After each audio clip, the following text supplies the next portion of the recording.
আজকের পর্বে স্বাগত জানাচ্ছি আরও একটি নতুন রেসিপি দেখার জন্য। আশা করছি সবাই অনেক ভালো আছেন। বিকালের নাস্তার আয়োজনে আজকে আমি আপনাদের সাথে শেয়ার করছি জিভে জল আনা একটি চমৎকার নাস্তার রেসিপি, আর সেটি হলো নুডলসের ভেলপুরি। নুডলস, আলু আর ঘরে থাকা সামান্য মশলার উপকরণ দিয়ে খুব সহজেই নাস্তাটি বাড়িতে বানিয়ে নিতে পারবেন, আর এটা খেতে অনেক বেশি মজার। আশা করছি আমার আজকের রেসিপিটি আপনাদের অনেক বেশি ভালো লাগবে। যদি ভালো লাগে তাহলে অবশ্যই একটা লাইক দিন আর সাবস্ক্রাইব করে পাশে থাকা বেল বাটনটি অন করুন, যাতে করে পরবর্তী ভিডিও নোটিফিকেশন আপনার কাছে পৌঁছে যায়। তো কথা না বাড়িয়ে চলুন শুরু করা যাক। নুডলসের ভেলপুরি বানানোর জন্য প্রথমে নুডলসটাকে সিদ্ধ করে নিতে হবে, আর তার জন্য আমি কড়াইয়ে পর্যাপ্ত পরিমাণ জল দিয়ে দিয়েছি আর জলটা গরম হয়ে গেছে। এই পর্যায়ে 2 প্যাকেট ম্যাগি নুডলস আমি এখানে দিয়ে দিচ্ছি।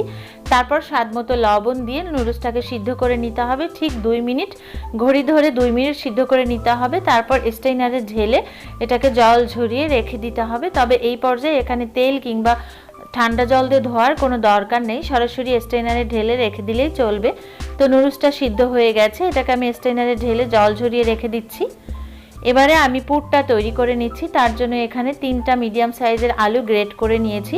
তার মধ্যে দিয়ে দিচ্ছি বিট নুন 1/2 টিস্পুন, দিচ্ছি কাঁচামরিচ কুচি, দিচ্ছি চিলি ফ্লেক্স 1 টিস্পুন, ঝালটা আপনাদের স্বাদ অনুযায়ী এখানে ব্যবহার করবেন, আর দিয়ে দিচ্ছি 2 টেবিল চামচ পেঁয়াজ কুচি। সমস্ত উপকরণই আপনাদের স্বাদ অনুযায়ী এখানে বাড়িয়ে কমিয়ে ব্যবহার করতে পারবেন। আর এর মধ্যে অ্যাড করছে নুডলসের প্যাকেট মশলা। সাধারণত নুডলসের সাথে যে মশলাটা থাকে সেই মশলাটার 1 প্যাকেট পুরো মশলাটা আমি এখানে অ্যাড করেছি। তারপর আপনারা চাইলে এখানে স্বাদ অনুযায়ী চাট মশলাও অ্যাড করতে পারেন। আমি ভালো করে মিশিয়ে নিচ্ছি আর সাইডে সরিয়ে রাখছি।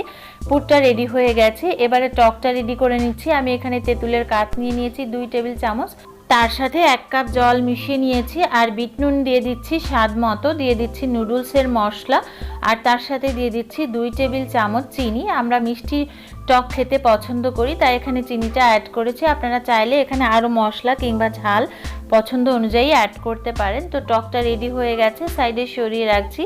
আর স্ট্রেইনারে নুডলসটা ঢেলে রেখেছিলাম, জলটা ঝরিয়ে গেছে। এবারে এরকম একটা ছাঁকনি নিয়ে নিচ্ছি, যেটা দিয়ে আমরা ভাজা পোড়াও তুলে নেই, ঠিক সেরকম ছাঁকনির মধ্যে এরকম নুডলসটাকে দিয়ে গোল করে বাটি মতো বসিয়ে দিতে হবে, আর তারপরেই এটাকে ভেজে নিতে হবে। আর সুন্দর একটা ভেলপুরি শেপও চলে আসবে। এখানে বেলাবেলি করার কোনো দরকার নেই কিংবা মাখারও দরকার নেই। আর দেখে বুঝতেই পারছেন যে আমি এটা ছাঁকনির মধ্যে বসিয়ে দিয়েছিলাম। তারপর তেলটা গরম হয়ে গেছে, আর ডুবো তেলের মধ্যে ছাঁকনি সহ এভাবে 2 থেকে 3 মিনিট ধরে রাখতে হবে।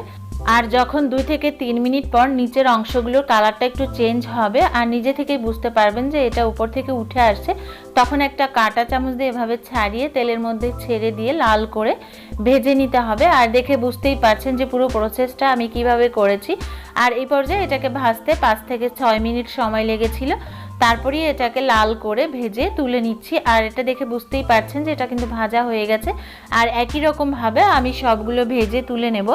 আর এটা খেতে কিন্তু অনেক বেশি মজার, আর এটা বানানো যতটা সহজ, খেতে অনেক বেশি টেস্টি, আর বাচ্চা থেকে বড় সবারই কিন্তু খুবই পছন্দের।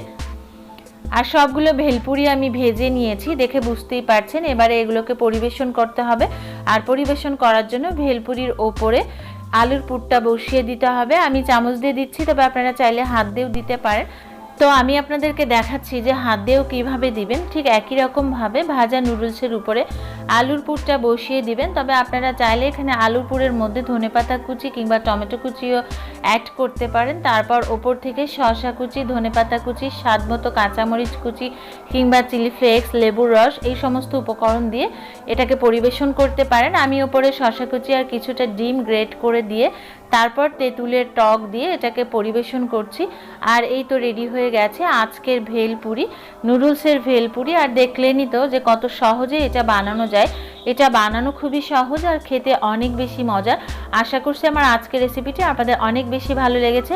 যদি ভালো লাগে তাহলে অবশ্যই একটা লাইক দিন, আর ট্রাই করুন। কেমন হয়েছে আমাকে কমেন্ট করে জানান।